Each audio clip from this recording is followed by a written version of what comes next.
안녕하세요. 40대 초반 여자입니다. 삶의 지옥 같던 시간을 이겨내고 이제는 좀 안정이 되어 사연을 보냅니다. 저는 30대 초반이었고 남편은 40대를 바라보고 있을 때 처음 만났습니다.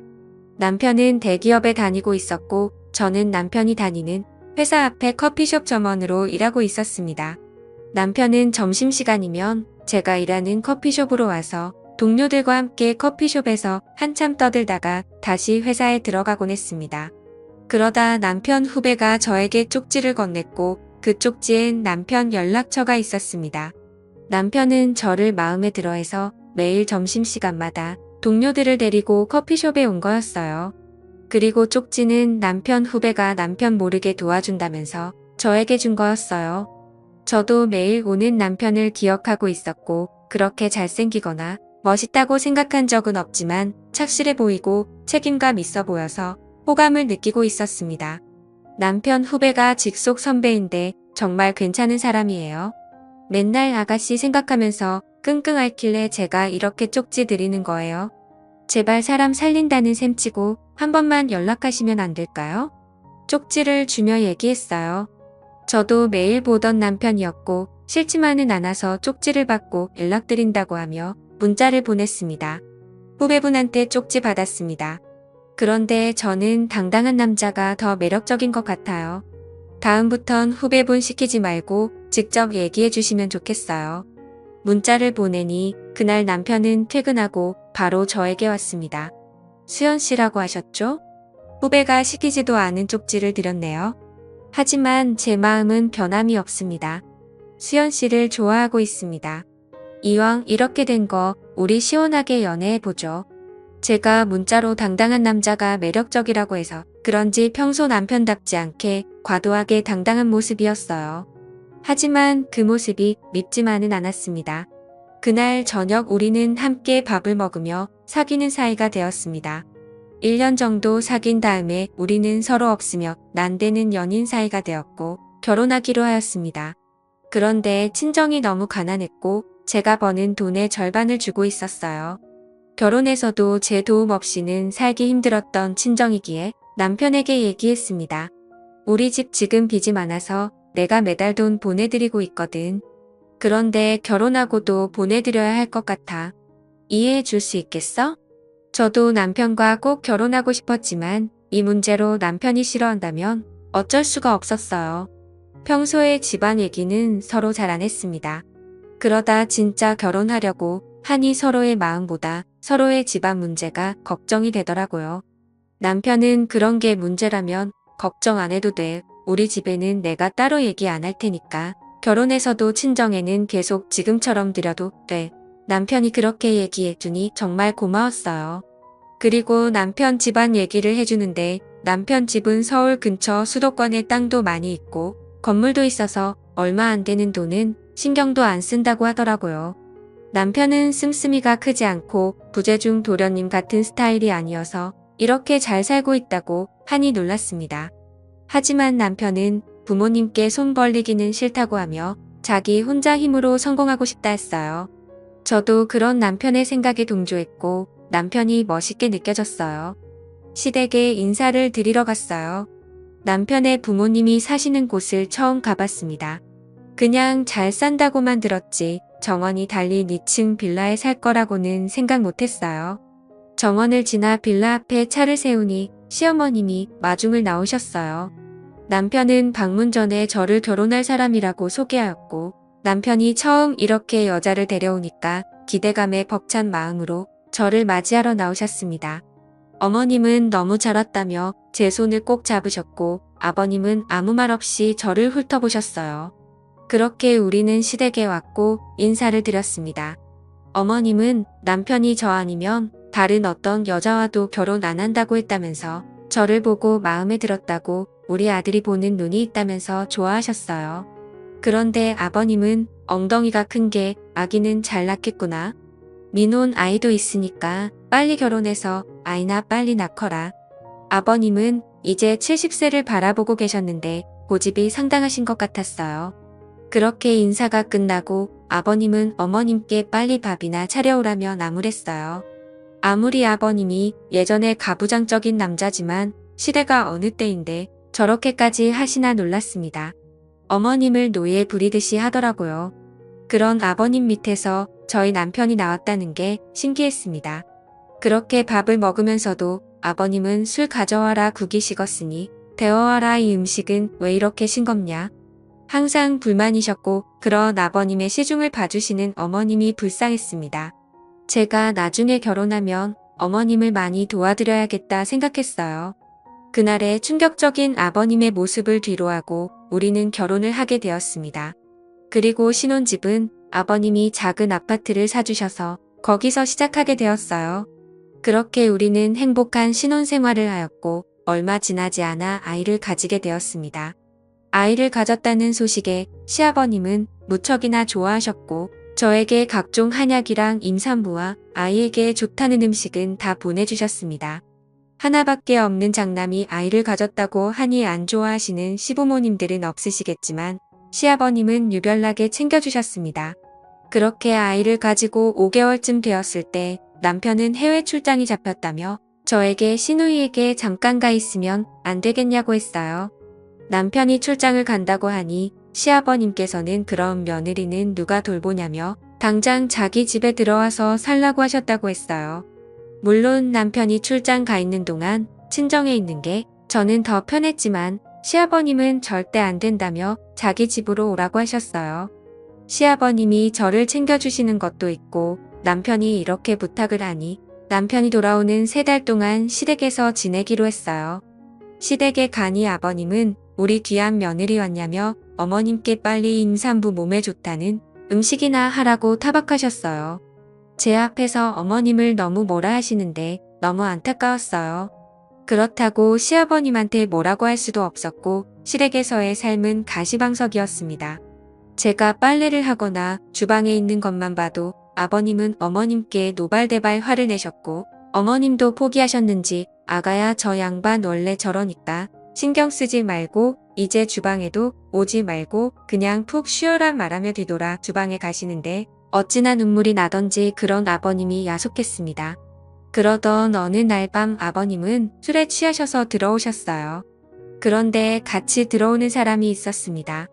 저는 방에서 소리만 듣고 있었는데 어떤 여자 목소리가 들리더라고요. 이 시간에 아버님이 여자를 데리고 왔지? 저는 궁금했습니다. 그리고 아버님과 그 여자가 조용조용히 아버님의 서재로 가는 소리가 들렸어요. 저는 몰래 거실로 나와 서재 근처로 갔습니다. 그러자 믿을 수 없는 소리가 들렸어요. 아버님과 그 여자의 민망한 소리였어요. 어머님이 분명 집에 있는데 어떻게 이럴 수 있냐고 생각하는 순간 어머님이 방문을 열고 거실로 나오셨습니다. 그리고 저에게 밤이 늦었는데 안 자고 뭐 하냐고 하시더라고요. 아버님이랑 다른 여자랑 지금 서재에서 더러운 짓거리를 하고 있는데 어머님 안 들리세요? 조용히 얘기했어요. 그러자 어머님은 괜찮다며 저한테 빨리 방에 들어가라고 하셨고 어머님이 그렇게 나오시니 어쩔 수 없었어요. 방에 들어와서 뜬 눈으로 밤을 지새웠고 아침이 밝아올 무렵 아버님과 같이 온 여자는 조용히 나갔습니다. 다음 날 아버님이 나가시고 저는 어머님께 따져 물었어요. 어머님, 아버님이 대놓고 저렇게 다른 여자랑 있는데 어머님은 상관없으세요? 아무리 가부장적인 아버님이라도 하지만 이건 아닌 것 같아요. 어머님은 이미 포기하셨는지 얘기하셨어요. 원래 저러지는 않았는데 5년 전 내가 유방암 수술 받고 가슴이 없어지니까 그때부터 나랑은 같이 붙어 있지도 않고 술만 먹으면 여자를 데려오는 게 아니니 나도 이혼하고 살고 싶었지만 아들도 이렇게 큰 마당에 새로 나가서 살면 뭐 하겠나 싶어 그냥 이렇게 살다가 죽는 거지. 그리고는 아들이 이 사실을 알면 난리칠 거니까 말하지는 말라고 하셨어요. 어머님은 자기 혼자만 아버님의 이런 행동을 봐준다면 아들이랑 아버님의 관계는 좋을 거라 생각하시는 것 같았어요. 너무 속상했습니다. 같은 여자로서 이런 대우를 받으면서 굳이 살아야 하나 분노했어요. 그날 이후로도 아버님은 한 달에 한 번 정도는 다른 여자를 데리고 와서 그 짓을 하더라고요. 그렇게 악몽 같던 3개월의 시댁 생활을 정리하고 남편이 출장해서 돌아와 신혼집으로 오게 되었습니다. 어머님이 남편한테는 얘기하지 말라는 신신당부의 남편한테는 비밀로 하였습니다. 얼마 지나지 않아 예쁜 아들을 낳았습니다. 재출산 소식에 아버님은 한걸음에 산부인과로 찾아오셨고 귀한 손주 낳아줘서 고맙다며 현금 1,000만 원도 주셨습니다. 저는 아버님의 추악한 행동들을 받기에 주신 돈을 받았을 때도 기쁘지만은 않았습니다. 그렇게 아이가 커서 걸을 쯤 됐을 때였어요. 아버님이 급하게 저희 부부를 병원으로 부르셨어요. 어머님이 많이 위독하다면서 이제 얼마 남지 않았다고 하더군요. 아이를 키우고 정신이 없어서 시댁에도 자주 못 갔었는데 갑작스러운 소식에 당황했습니다. 급하게 남편과 병원으로 가니 중환자실 앞에 앉아있는 아버님이 보였습니다. 그리고는 울면서 남편한테 얘기하더라고요. 밖에 일 보고 들어오니까 내 엄마가 거실에 쓰러져 있더라고. 119를 불러서 병원에 왔는데 유방암 말기라고 하는 게 아니니 이제 살 날이 얼마 남지 않았다고 한다. 어머님은 원래부터 자기 불평이 없으셨던 분이라 정말 죽을 정도까지 아프지 않으면 말을 안 하셨을 것 같았어요. 남들한테 피해를 주는 걸 무척 싫어하셨거든요. 그래도 자기 몸인데 남들을 왜 생각하셨을까? 유방암 말기까지 올 정도면 무척 아프셨을 텐데 그렇게 참으면서까지 남편과 아들한테 피해를 주기 싫었는지 너무 안타까웠습니다. 그리고 얼마 지나지 않아 어머님은 돌아가셨습니다. 어머님이 돌아가시자 아버님은 장례식 내내 목 놓아 우셨습니다. 저는 아버님의 추악한 행동들이 생각나며 속으로 그러길래 아내 살아있을 때 잘해주지 막상 아내가 떠나니까 미안한가 보내라고 생각했어요. 밥도 안 드시고 술만 연신 드시는데 나이도 70 가까우신 분이 버텨낼 힘이 어디 있겠어요. 어머님을 보내드리고 아버님은 그 자리에서 쓰러지셨어요. 그리고 입원을 하셨습니다. 몇 날 며칠을 그렇게 술만 드시니 아버님 몸 상태는 말이 아니었어요. 그리고 어느 정도 몸을 추스르고 다시 집으로 돌아가셨습니다. 남편은 그런 아버님이 걱정된다면서 당분간 시댁에서 같이 살기로 했어요. 시댁에서 남편 회사는 2시간 거리 정도 되었는데 남편은 행여나 아버님이 다른 생각을 하실까봐 걱정이 된다며 같이 살게 되었어요. 워낙 손주를 좋아하셔서 손주와 같이 지내다 보면 어머님을 잊으시지 않을까도 생각했습니다. 하지만 우리의 노력에도 예전의 아버님 모습은 없었습니다. 그저 어머님께 미안하다면서 매일 술을 달고 사셨습니다. 아버님도 연세가 적지 않으셔서 이러다 돌아가시면 어쩌나 하며 남편은 걱정을 많이 하더라고요. 그렇게 시댁에서 지내고 있는데 남편의 출장 소식을 들었습니다. 이번에 출장을 가면 1년은 있어야 해서 남편은 안 간다고 회사에 얘기했는데 남편 말고 다른 대체자가 없다고 하였고 이번 출장을 잘 마치면 임원까지 될 수도 있다고 하니 안 갈 수가 없게 되었어요. 남편은 저에게 내가 없는 동안 당신이 아버지 좀 지켜봐줘. 어머님 돌아가시고 아버지 보고 있으면 너무 가슴이 아프거든. 이번 출장만 다녀오면 우리 따로 살 거니까 그때까지만 참고 지내자. 어머님께 막대했던 아버님이라 싫어했지만 남편의 부탁을 들어주기로 했어요. 지금의 아버님은 예전에 강했던 모습은 전혀 없었거든요. 그리고 자신의 잘못을 뉘우치고 어머님을 그리워했기에 저도 별 문제는 없을 거라 생각했어요. 그렇게 우리만 남겨두고 남편은 출장을 떠났습니다. 저는 아버님이 예전의 활기찬 모습을 찾을 수 있도록 노력했어요. 아버님 좋아하시던 음식 위주로 밥을 차려드렸고 아들과 함께 아버님하고 산책도 하였어요. 그렇게 6달이 지났을까요? 저희와 생활이 익숙해지셨는지 점점 밝아지셨어요. 어느새 어머님을 잃은 슬픈 모습은 사라지셨고 외부 사람들과도 다시 만나기도 했습니다. 아버님은 저와 아들한테 정말 고맙다며 너희들 덕분에 다시 새롭게 시작하고 싶어졌다고 했어요. 하지만 너무 새롭게 시작하셨는지 술을 먹고 또 다시 여자를 데리고 오시기 시작했어요. 이제는 어머님도 안 계시고 홀몸이니까 아무 상관이 없지만 보통 데리고 오는 여자들은 사랑해서 만나는 여자들이 아니고 돈을 주고 만나는 여자들이었어요. 아버님이 돈이 없는 것도 아니고 건강도 찾았겠다. 새롭게 시작하는 게 다시 많은 여자를 만나는 거였어요. 하루가 멀다 하고 여자를 데리고 오는데 아이도 어느 정도 컸겠다. 아이 교육상 안 좋아 보였습니다. 남편이 오기 2달 남았을 때 아버님께 아이를 친정에 보내겠다고 했어요. 손주를 끔찍이 아끼는 아버님이라서 보내지 말라고 하실 줄 알았는데 웬일인지 보내려고 하더군요. 그리고는 저는 가면 안 된다고 하더라고요. 자기 혼자 이 집에 있으면 너무 힘들 것 같다면서 아들 출장 다녀올 때까지는 같이 있어 달라고 했습니다. 저 또한 남편이 얘기한 것도 있고 아버님을 혼자 내버려 두고 가려는 생각은 없었지만 아버님이 이렇게까지 자부심이 불쌍하기도 했습니다. 그렇게 아이를 친정에 보내고 시댁으로 돌아왔습니다. 그런데 제 방에서 인기척이 들리더라고요. 방문을 열어보니 아버님이 있었습니다. 아버님은 흠칫 놀라며 벌써 왔냐라고 하셨어요. 제 방에는 어쩐 일이세요? 뭐 필요하신 거 있으세요? 아버님은 별건 아니고 며느리 이제 혼자 지내야 하는데 부족한 건 없나 해서 한번 들어와 봤다. 배고프구나 밥이나 먹자. 제가 밥을 차리는 동안 아버님은 술을 싸우셨습니다. 그리고 어색한 둘만의 식사가 시작되었어요. 저는 어색한 자리가 될 것 같아 밥을 안 먹겠다고 했는데 아버님은 외롭다며 같이 밥을 먹자고 했습니다. 아버님은 술을 드시면서 자기 때문에 어머님이 그렇게 됐다며 한탄하셨습니다. 저는 며칠 전까지만 해도 아가씨들 데리고 오면서 어머님은 다 잊은 듯한 아버님이었는데 갑자기 이렇게 저한테 어머님 얘기를 하니 어이가 없었어요.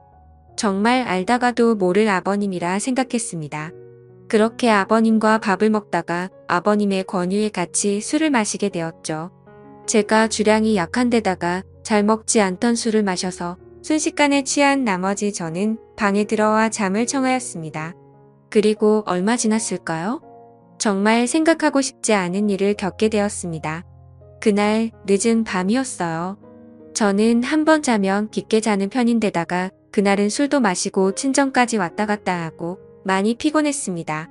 그렇게 세상 모르게 자고 일어났는데 아버님이 제 옆에 있더라고요. 자고 일어났는데도 술이 덜 깨서 이게 꿈인지 현실인지 구분이 안 가더라고요. 어렴풋이 생각나는 건 남편이 오랫동안 자리를 비워서 제가 외롭다는 말을 했던 것 같기도 하고 결국 실수를 저지르고 말았던 거였죠. 잠시 후 아버님이 깨셨고 저는 무슨 짓이냐며 화를 냈습니다. 그러자 오늘 일 절대로 비밀 지켜줄 테니 자신과 지내주면 안 되겠냐고 하더라고요. 저는 많은 생각을 했습니다. 이 상황이 남편한테 그리고 아들한테 들려진다면 나는 어떤 여자가 되는 거지 정말 상황 판단이 안 되더라고요. 그래서 일단 생각해본다고 말하고는 그날 저는 바로 친정집으로 갔습니다. 이 사실을 누구한테 말하기도 싫었고 우선 아버님과 떨어져서 지내야겠다고 생각했어요. 친정에서 잠을 청하고 있는데 한 통의 문자가 왔어요. 아버님의 문자였어요. 내일 당장 돌아오지 않으면 아들한테 어제 일을 다 말하겠다고 하더군요. 너무 창피한 마음에 다음날 시댁으로 바로 돌아갔습니다. 그리고 어쩔 수 없이 아버님의 요구를 들어주게 되었습니다. 그냥 하루빨리 남편이 돌아오기만을 기다렸습니다. 그렇게 아버님과 단둘이 산 지 한 달쯤 됐을까요? 모르는 번호로 한 통의 전화가 왔습니다. 박주일 님이랑 어떤 관계시죠? 박주일은 아버님 이름인데 누군데 나한테 연락하는 거지 생각했어요. 저는 며느리라고 했습니다. 그러자 박주일 님이 1시간 전에 교통사고 당하셨는데 그 자리에서 사망하셨습니다. 주변에 아는 사람도 없어서 박주일 님 핸드폰에 있는 번호로 연락드린 겁니다. 빨리 병원으로 오셔야 할 것 같아요. 저는 너무 어이가 없었습니다. 어제까지도 저와 같이 붙어 있던 사람이 순식간에 죽었다는 소식을 들어서 좀 충격적이었거든요. 사실 아버님이 사라지길 바라긴 했지만 아무 종교도 믿지 않는 제가 신이 정말 있나 싶을 정도로 놀랐었죠. 아무튼 연락을 받은 저는 곧장 병원으로 갔습니다. 병원에는 경찰들이 있었고 저에게 얘기했어요. 박주일 씨가 술에 취해서 무단횡단을 하였고 어두운 곳이라 미처 박주일 씨를 보지 못한 덤프트럭에 부딪혀 사망하셨습니다. 그리고 아버님의 유품들을 저에게 주더라고요. 그리고 이틀 뒤 남편이 급하게 돌아와서 아버님의 장례를 치렀습니다. 정말 하늘이 도와주신 건지 그렇게 악마 같았던 아버님은 사라졌습니다. 그리고 아버님과 저만 알고 있던 비밀도 같이 사라졌고요. 정말이지 그때 생각하면 너무 힘들기도 했는데 하늘이 도와 아버님께 천벌을 내렸다고 생각하고 살고 있습니다. 남편에게 미안한 마음으로 앞으로는 더 조심하면서 열심히 살겠습니다. 감사합니다.